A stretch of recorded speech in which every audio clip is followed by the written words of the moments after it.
Assalamualaikum warahmatullahi wabarakatuh. Halo semuanya, perkenalkan nama saya Niswah Arhamah Az-Zilazafi dengan NIM 25010226118 dari Program Studi Teknologi Pendidikan, Universitas Negeri Semarang.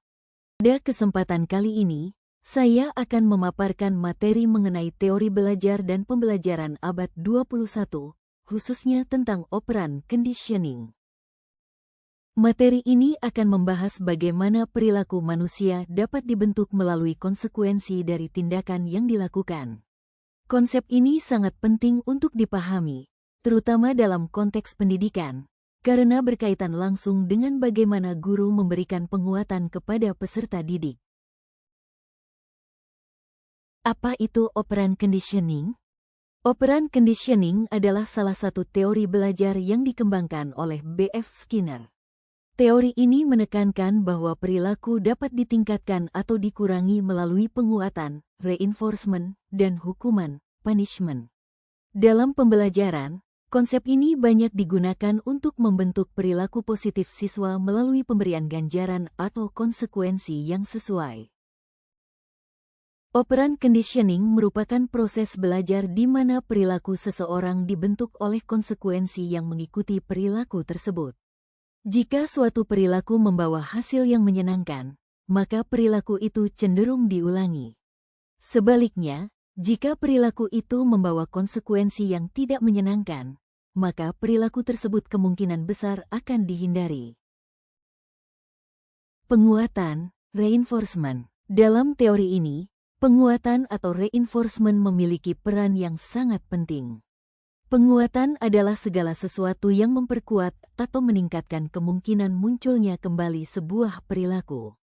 Terdapat dua jenis reinforcement, yaitu reinforcement positif dan reinforcement negatif.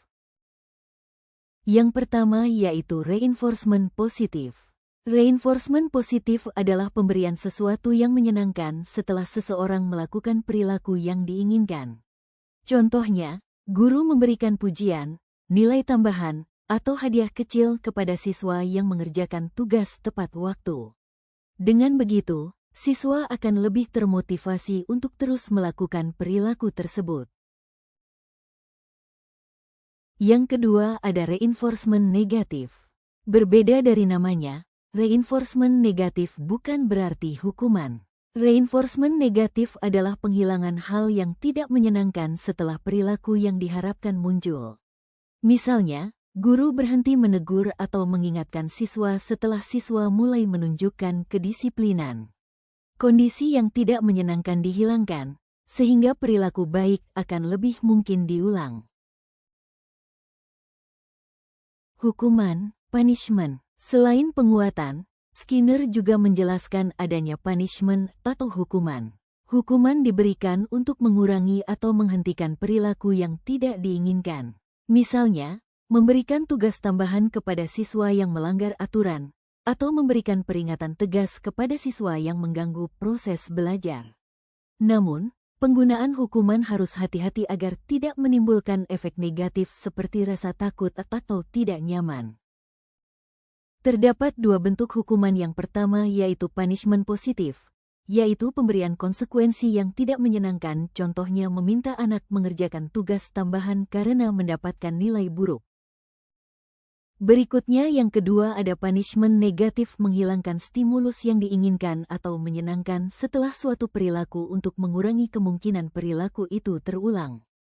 Contoh, membatasi waktu bermain atau menonton TV karena anak tidak mengerjakan PR. Penerapan operant conditioning bagi pembelajaran dalam konteks pendidikan, teori ini sangat relevan. Guru dapat menggunakan reinforcement untuk membentuk perilaku belajar yang positif, seperti kedisiplinan, keaktifan, dan tanggung jawab. Penguatan yang tepat akan membantu siswa lebih termotivasi dalam proses belajar, sekaligus menciptakan lingkungan kelas yang kondusif. Kelebihan operant conditioning dari segi pengajar, guru atau pendidik dituntut untuk menghargai peserta didik yang telah mau menuruti atau belajar sesuai dengan arahan atau bimbingan guru tersebut, Selanjutnya, apabila peserta didik telah baik dalam proses kegiatan belajar mengajar, maka guru atau pendidik diminta untuk memberikan hadiah atau penghargaan karena telah mengikuti pembelajaran dengan baik. Dengan hal tersebut, maka peserta didik akan lebih aktif dan akan bersemangat dalam belajar. Kekurangan operant conditioning yaitu proses belajar mengajar terkesan seperti gerakan mesin dan robot, timbulnya kecemburuan sosial antar sesama pelajar. Bagi anak didik yang dapat menjawab pertanyaan guru, maka anak didik tersebut akan mendominasi. Sedangkan anak didik yang tidak dapat menjawab pertanyaan guru, maka akan tetap diam dan tidak akan aktif hingga pembelajaran itu selesai. Penerapan di era sekarang, manajemen kelas yang berbasis penguatan seperti sistem poin atau token, pujian verbal dan umpan balik instan, dan hak istimewa, penghapusan tugas yang tidak menyenangkan. Kesimpulan. Demikian penjelasan mengenai operant conditioning. Semoga materi ini dapat memberikan pemahaman yang lebih mendalam mengenai bagaimana perilaku dapat dibentuk melalui konsekuensi. Terima kasih telah menyimak, dan sampai jumpa pada pembahasan materi selanjutnya. Terima kasih. Wassalamualaikum warahmatullahi wabarakatuh.